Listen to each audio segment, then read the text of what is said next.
Welcome to Infinite Novel. Dive into epic alternate realities. All rights to original creators. Chapter 22 Commission. It doesn't matter. I just want to fight him. Cealan didn't waste words. His main reason for coming to the Grand Line was to earn more berries and fight strong opponents. Crocodile was the first target, an experience pack for learning Haki. Crocodile's Haki might be very weak, too weak to really show off, but as someone born in the new world, he definitely knew at least a little. Is that so? Vivi bit her lower lip. She understood this well. No powerful person would make enemies for no reason. If she wanted to rely on Cealan to liberate Alabasta, she would have to pay a price. Would you be interested in accepting a commission? She had heard how terrifying Cealan was from the pirates who fled the East Blue, and she had collected every newspaper article about him. She knew that Cealan had killed the strongest pirate in the East Blue with a single strike, that he had been offered the rank of Marine Captain, and that he was a legendary figure who had appeared out of nowhere. When facing the equally legendary Crocodile, perhaps only Cealan stood a chance. Of course. I'm a bounty hunter. As long as the reward is reasonable and it doesn't go against my principles, I will take the job. Cealan responded without hesitation. This had always been his stance. If the price was right, he didn't mind accepting commissions. In the past, he had only hunted pirates because no one else could afford his price. As long as the reward is high enough? Vivi hesitated for a moment. She thought about her homeland in crisis. This might be her only chance. Finally, Vivi made up her mind. Then allow me to introduce myself properly. My name is Vivi, Princess of the Kingdom of Alabasta. Vivi removed her headband, letting her long blue hair fall over her shoulders, fully revealing her royal bearing. What? Nami and Tashigi both cried out in surprise. In the blink of an eye, she had gone from a funny Baroque Works agent to a dignified princess. Why would Princess Vivi sneak into Baroque Works? Nami and Tashigi were filled with questions. Mr. Nine's already muddled brain became even more confused. His partner Miss Wednesday turned out to be a princess. It hasn't rained in Alabasta for nearly a year. Because of the long drought, rebellion has broken out across the country. After investigating, I discovered that Baroque Works was the one inciting the people behind the scenes. I infiltrated them to gather evidence, only to find that the true mastermind was one of the 7 warlords of the sea, Crocodile. Vivi gritted her teeth, hatred for Crocodile written all over her face. As she spoke, Vivi recalled the suffering of her people and couldn't help but cry. Nami and Tashigi were both furious. They had also suffered painful childhoods, so they deeply empathized with Vivi's struggle. Especially Nami. She, too, had been oppressed by pirates, forced to endure humiliation and infiltrate a pirate crew. Their shared experiences allowed her to truly understand Vivi's feelings. After Cealan agreed to consider the commission, Vivi looked at him nervously. For Cealan, this was an acceptable price. After becoming one of the 7 warlords of the sea, Crocodile's bounty had been frozen at 81 million berries, but his actual strength was likely at the level of 400 million. Combined with his organization, Baroque Works, driving him out was indeed worth 300 million berries. It was a fair price. As for asking Cealan to provide long-term protection for Alabasta, that would be another matter entirely. Alright, just driving out Crocodile. Vivi hesitated briefly, then agreed. She understood well that simply expelling Crocodile would only be a temporary solution. If one pirate left, another could take his place. Only by having powerful protection could Alabasta remain stable. Just like Fishman Island, without the protection of Whitebeard and the deterrence of Knight of the Sea Jinbei, they would still be enslaved. But right now, the immediate threat was Crocodile. She had to deal with him first and make future plans later. Very well. Then I accept this commission. Cealan agreed without hesitation. This is amazing. We just arrived at the Grand Line, and we already landed a 300 million berry job. We're so lucky. Nami was thrilled. Her eyes sparkled with excitement, her love for money making her dizzy with joy. By the way, how much bounty could we get for capturing Crocodile? Nami not only wanted the commission from Vivi, but also had her sights set on Crocodile's bounty. After becoming a warlord of the sea, his bounty was frozen, so you can't claim a reward. His previous bounty was 81 million berries. Tashigi answered seriously. She was happy as well. This journey might give her the chance to recover many famous swords. As for the danger involved, her naturally optimistic personality kept her from worrying too much. What? 81 million berries? Nami was stunned. She had only heard of the 7 warlords of the sea in name before. No one had ever told her their bounties were so high. It was 4 times Arlong's bounty. She couldn't even imagine how strong Crocodile might be. Cealan, maybe we should just let this go. A pirate that powerful is too dangerous. Nami looked at Cealan pitifully. Even though she knew how strong he was, she didn't want him to take unnecessary risks. Hearing this, Vivi also looked nervously at Cealan. She couldn't afford to lose this opportunity. Tashigi was confused. Why was Nami so indecisive? It seemed very strange to her. Don't worry. Crocodile is just a crocodile. He's no match for me. Cealan reached out and gently messed up Nami's orange hair. Feeling the warmth of Cealan's hand, Nami gradually calmed down. Just as Cealan trusted her sailing skills, she should also trust in his strength. That's right. Cealan had defeated Arlong with a single strike. What's there to be afraid of? Cealan single-handedly crushed the East Blue pirates. Even the warlords of the sea are probably no match for him. Nami kept repeating this to herself, until she finally felt full of confidence in Cealan. In the end, Cealan and the others accepted Vivi's commission. Vivi smiled from the bottom of her heart. Maybe, just maybe, they really could defeat Crocodile. At that moment, everyone on the ship was in high spirits except for one person. Mr. 9, lying there beaten and broken, thought desperately, "Help, I'm the only outsider here. What should I do?" He had overheard so many secrets. Would he even be allowed to live? Chapter 23, Fighting Against the Sea. Bonus, if we hit 1000 PS before the end of this week, I will drop 5 extra bonus chapters. Bonus for 200 PS, next bonus at 400 PS, smiley face,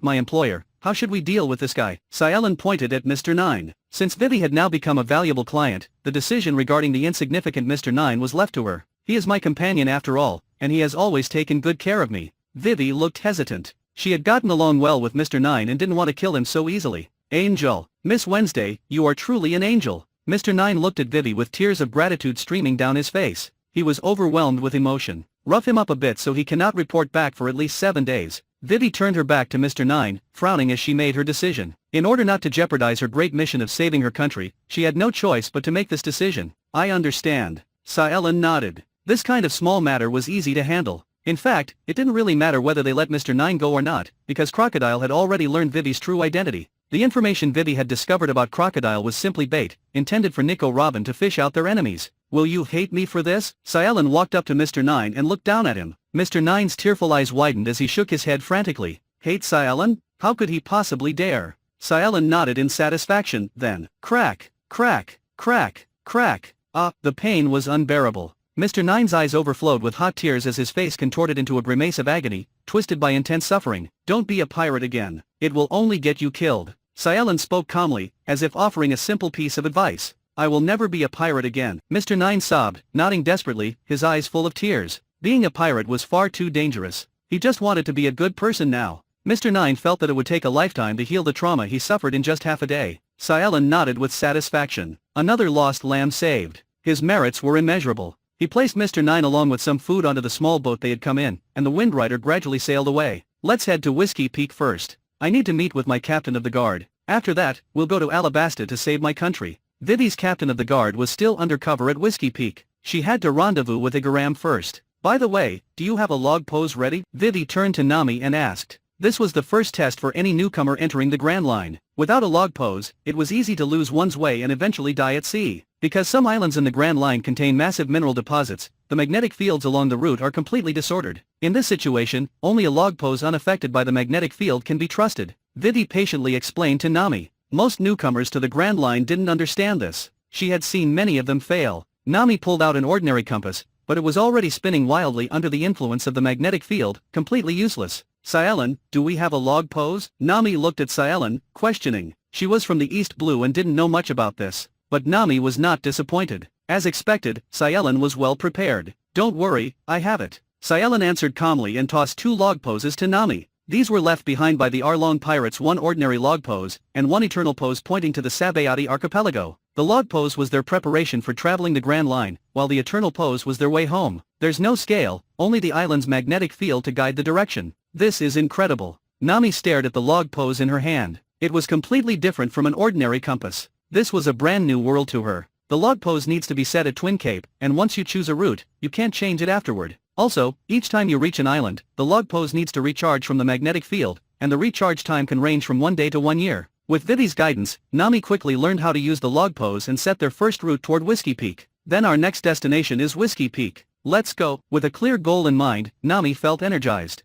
Following the log pose's guidance, the Windrider sailed toward Whiskey Peak. At first, the sky was clear and the sea was calm, but as soon as they left Twin Cape completely, the weather changed dramatically. Thick fog covered the sea, and extreme weather like strong winds, heavy rain, and snow appeared one after another. Turn around, we're off course. The worst part for Nami was that, after not checking the log pose for a while, the ship's direction had almost reversed. The sea here is like this. Both the weather and wind direction are unpredictable and unreliable. Only the log pose's guidance remains steady. It's the navigator's only true lifeline. Vivi was unsurprised. Every journey here involved going off course more than once. Sweating nervously, Nami quickly issued commands to correct their course. Trim the sail to the wind, catch the breeze from starboard, rudder 15 degrees to port to avoid the iceberg, open the jib and adjust the angle constantly. Fortunately, the mistake was caught in time. With Nami's quick and precise orders, the Wind Rider soon returned to the correct route. There are challenges everywhere here. A single mistake means failure. So this is the Grand Line. Nami lowered her head and muttered to herself.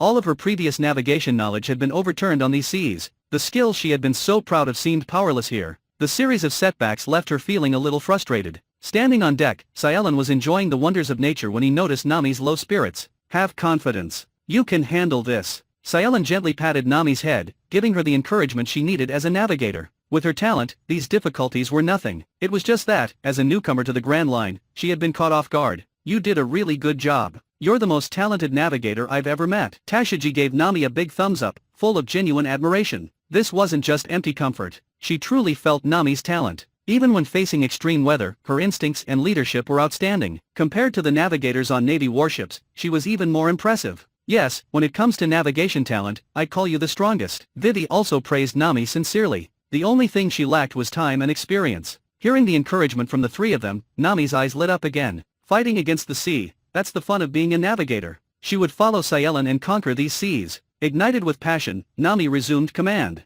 Neither heavy rain nor snow could stop the Wind Rider's advance. It's an island. Nami exhaled a breath of relief, her mood lifting. What a huge cactus. Tashiji marveled at the cactus-like island ahead. We made it safely. This is Whiskey Peak. Vivi smiled as well. Every successful voyage across the Grand Line was something to celebrate. Looking at the island ahead, Cealan smiled. There would definitely be some interesting people waiting on this island. Chapter 24, Whiskey Peak. Whiskey Peak. Two hidden sentries stationed in the fog. Look, pirates. Another pirate ship is coming. The sentries, Ziffa and Yog, exchanged surprised glances. Business has been really good lately, all thanks to the strongest bounty hunter from the East Blue. If not for him driving so many pirates into the Grand Line, how could we be getting so much action here? Ha ha ha. As they spoke, they couldn't help but laugh out loud. Over the past few months, their performance had skyrocketed. Their results in just half a year now matched what used to take 2 years. Even their boss, who was usually indifferent, had praised them for the first time. And all of this was thanks to the man who had crushed the pirates of the East Blue. With such a good ship, the haul this time will definitely be huge. Ziffa licked the corner of his mouth, full of excitement. They had worked at Whiskey Peak for so long, but this was the first time they had seen such an impressive ship as the Wind Rider.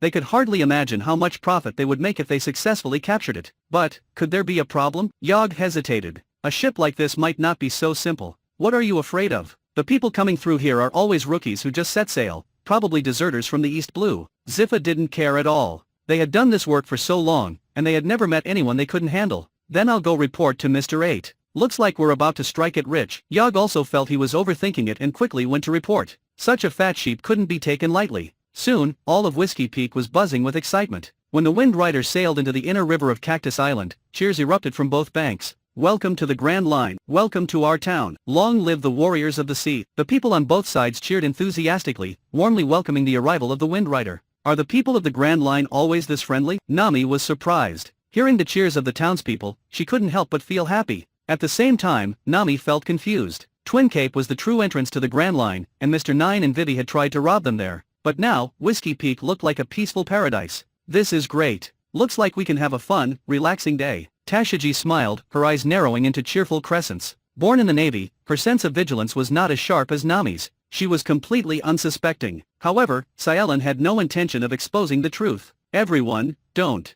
Vivi was about to warn them, but Cealan gently covered her mouth. She looked at him in confusion, unsure of his meaning. SHH. After such a rough journey, let's enjoy ourselves for a while. Cealan whispered beside Vivi. The entire Whiskey Peak was a Baroque works branch. The friendly villagers were all bounty hunters, specializing in targeting rookie pirates who had just entered the Grand Line. Everything they were seeing now was just a sugar-coated trap. But Cealan didn't mind. He was happy to enjoy the sugar coating before shooting back the cannonball. Feeling his warm breath against her ear, Vivi blushed and nodded. Vivi, what were you trying to say? Nami and Tashiji noticed the exchange and turned to look at Vivi and Cealan. She meant that we shouldn't be so tense. We should all relax and enjoy ourselves today. Right, Vivi? Cealan winked at her. Why yes, that's right. Everyone should have fun today. Vivi was flustered but still managed to go along with Cealan's words. At that moment, her mind was still spinning over Cealan's closeness. Even though Cealan was strong and good-looking, they had only just met today. Sorry, it's too soon. I can't accept. Vivi closed her eyes and whispered with a red face. But after waiting for a while, there was no response.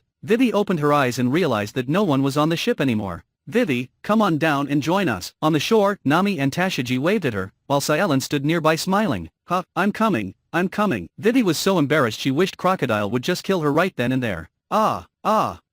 Vivi, why are you so stupid, overthinking everything like this? How embarrassing. Cursing herself silently, Vivi took a few deep breaths to calm her emotions. She quickly got off the ship and joined Cealan and the others, trying her best to act normal. But she couldn't help sneaking glances at Cealan. He doesn't know, does he? Seeing Cealan happily chatting with the villagers, Vivi finally felt relieved. Thank goodness. As long as no one noticed, she hadn't made a fool of herself. Vivi forced herself to stop paying attention to Cealan and started talking with Nami and Tashigi. As Vivi's gaze left him, Cealan's smile grew even brighter. No helping it, she was too amusing. He couldn't help but laugh. At that moment, a burly man with a suit and golden curly hair approached Cealan. Ahem, welcome. My name is Igarappoi. Ahem, everyone is surprised by how lively Whiskey Town is. Brewing and music here are very well developed. Ahem, hospitality is our town's proudest tradition. Ahem. Tonight, let's celebrate with the finest wine of the town and the legendary tales of brave adventurers. Igarappoi appeared kind and friendly as he welcomed Cealan and the others on behalf of the whole town. However, his constant coughing made people worry that he might cough up a lung. Cealan smiled. He knew this man's true identity.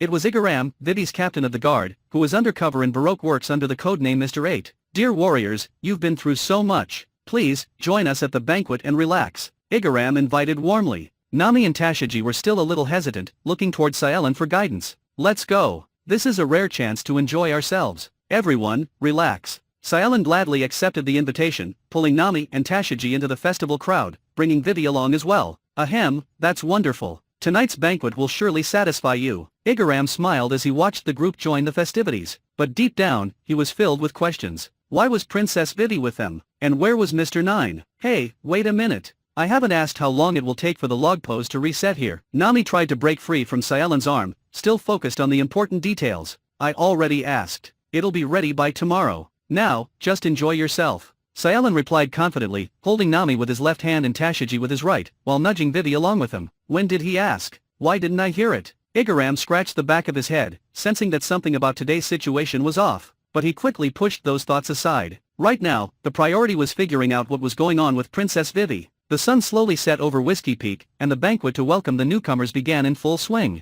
Chapter 25, Night Feast in the Banquet Hall. The musicians of Whiskey Peak played continuously, while dancers performed to liven up the atmosphere. Miss Nami, one more glass. Miss Monday, who looked like a nun, raised her glass toward Nami. Alright, bring it on. Nami was fearless as she downed a 500 ml beer in one go. By now, her face was flushed red, clearly a little drunk, but her spirits were high. Amazing. She's already knocked down 14 people, and this nun can still keep up. 1,000 cups without getting drunk, she's practically the goddess of wine. The people around stared at Nami in shock. They hadn't expected such a petite girl to be so good at drinking. After finishing her glass, Nami poured another for Miss Monday. Miss Monday's face twitched, but she still clinked glasses with Nami and downed the beer. She began to suspect Nami was drinking fake alcohol. Knocking down 14 people and still going strong, how was this girl so bold? She glanced at Cealan and Tashigi on the other side, her headache growing worse. Nami is so awesome. I want to drink more too. Tashigi suddenly felt an inexplicable urge to compete with Nami. Cealan sighed as Tashigi, her face already flushed from the alcohol, collapsed into his arms after only 2 drinks.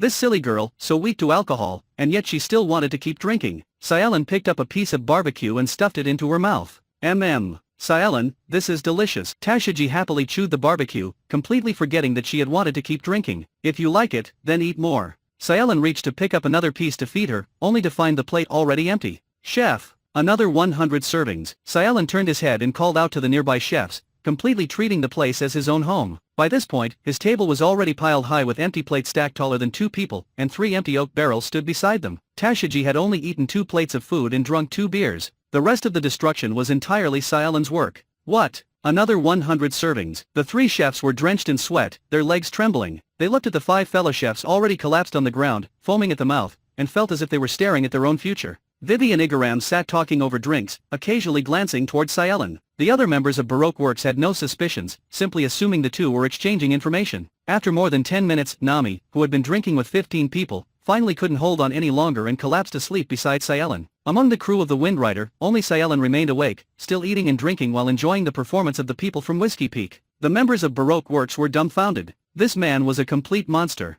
After drinking more than 200 liters of alcohol and eating food 3 or 4 times his own body weight, Cealan's condition had not changed at all. Finally, Cealan seemed to grow a little sleepy. He rested his arms on the table and began to doze off. Vivi stood beside Cealan, made an okay gesture toward the others outside, and then quietly stepped back. The Baroque Works members left the banquet hall under HAREM's lead, though their expressions were filled with suspicion. Under the moonlight, Miss Monday's face turned pale and grim, a stark contrast to the enthusiasm she had shown at the banquet. The guests have all collapsed. It's time to close the net. They've eaten most of the food in the town. If we don't get a good haul from this, we're the ones who will suffer. Miss Monday, looking like a nun, stared in the direction of the banquet hall, greed flashing in her eyes. Ahem. That man is the strongest bounty hunter from the East Blue, the monster who forced the East Blue pirates into the Grand Line. HAREM's expression was solemn. He had no intention of harming Cealan and his group. Vivi had told him that this was their only hope to liberate Alabasta. But HAREM still couldn't help but worry. When facing one of the 7 warlords of the sea, Crocodile, would Cealan really stand a chance? He had never seen Cealan and Crocodile fight, so he could only compare their reputations. One was a bounty hunter who had risen to fame in the East Blue over the past 6 months. The other was a warlord of the sea, well known throughout the Grand Line. The gap in fame between the two was huge. HAREM couldn't shake the feeling that Cealan's chances of winning were slim. There's nothing to be afraid of from the weakest sea. Miss Monday dismissed his concern. They had 100 men from Baroque Works, all experienced bounty hunters. In Miss Monday's eyes, 100 against 1 was more than enough to handle Cealan. Ahem. Don't be careless. He is not simple. HAREM glanced at the arrogant woman, then handed her a newspaper. It was the same paper that Cealan had picked up from the sea restaurant. It reported how Cealan had annihilated the Crick pirates, along with a photo of him destroying a pirate ship with a single swing of his sword. Because of the recent flood of East Blue pirates into the Grand Line, this newspaper had become easy to find. What? One man wiped out the Krieg pirates' main force and destroyed a massive pirate ship over 50 meters long with a single strike. This has to be exaggerated. Miss Monday's pupils contracted sharply. This record was terrifying. Krieg had a bounty of 17 million berries and was far stronger than anyone in Whiskey Peak. The combined strength of their 100 bounty hunters was nowhere near the level of the Krieg pirates. If Cealan could wipe out Krieg's crew, they had no chance against him. At that moment, as she looked toward the banquet hall, it felt like staring at a terrifying beast. Fear filled her heart. Damn it, but what about our losses? Miss Monday gritted her teeth. Just thinking about the pile of empty plates made her heart ache. Just this one meal had cost them 4 million berries. She was unwilling to simply let Cealan leave. We can't let him go. The other Baroque Works members nearby were also filled with anger. Cealan had eaten most of their inventory. If they didn't recover their losses, they might go hungry for a month. He drank 3 barrels of wine and ate hundreds of kilograms of meat. He must be too full to fight. We have so many people. If we strike together, we can take him down. They convinced themselves that after eating and drinking so much, Cealan's strength had to be greatly reduced. They couldn't believe that even as a bounty hunter, Cealan could defeat hundreds of them in this state. All right, let's go together and kill him. After hearing the encouragement of her subordinates, Miss Monday felt they had a point and made up her mind to give it a try. Besides, the Krieg pirates had been chased out of the Grand Line. Maybe their reputation was inflated, and maybe Cealan's strength wasn't as ridiculous as it sounded. Gritting her teeth, Miss Monday charged toward the banquet hall with her men. HAREM followed behind, not to attack Cealan, but to witness his true strength. Whiskey Peak was just a peripheral outpost of Baroque Works, not part of its core forces. The people here were merely Crocodile's low-level thugs, less than 1% of his total power. If Cealan struggled to deal with these people, there would be no way for him to defeat Crocodile. The bounty hunters of Whiskey Peak rushed into the banquet hall, filled with anger. None of them realized what kind of monster they were about to face. Chapter 26, A Stump. You're finally here. I was getting tired of waiting. Cealan leaned back in his chair and yawned, clearly not taking Miss Monday and her men seriously. Tashigi, who had only drunk 2 glasses of beer, had sobered up quickly after passing out. Now fully awake, she stood beside Cealan, gripping the famous sword Shiger, her eyes sharply focused on the hundreds of enemies before them. Nami was also clear-headed. Blessed with a natural resistance to alcohol, she had already recovered despite outdrinking 14 others earlier. Vivi stood awkwardly beside Cealan, smiling stiffly at her former colleagues. Miss Monday and her men were completely confused as they looked at Cealan and his group, who seemed perfectly prepared. You just drank so much wine and ate so much food. How are you fine already? Miss Monday stared at Cealan and Nami, unable to hide the doubt in her heart. That little bit of food was already digested. Cealan replied calmly. Holding the template of the heroic spirit Heracles, everything he ate was converted into mana to fuel his noble phantasms and inherent skills.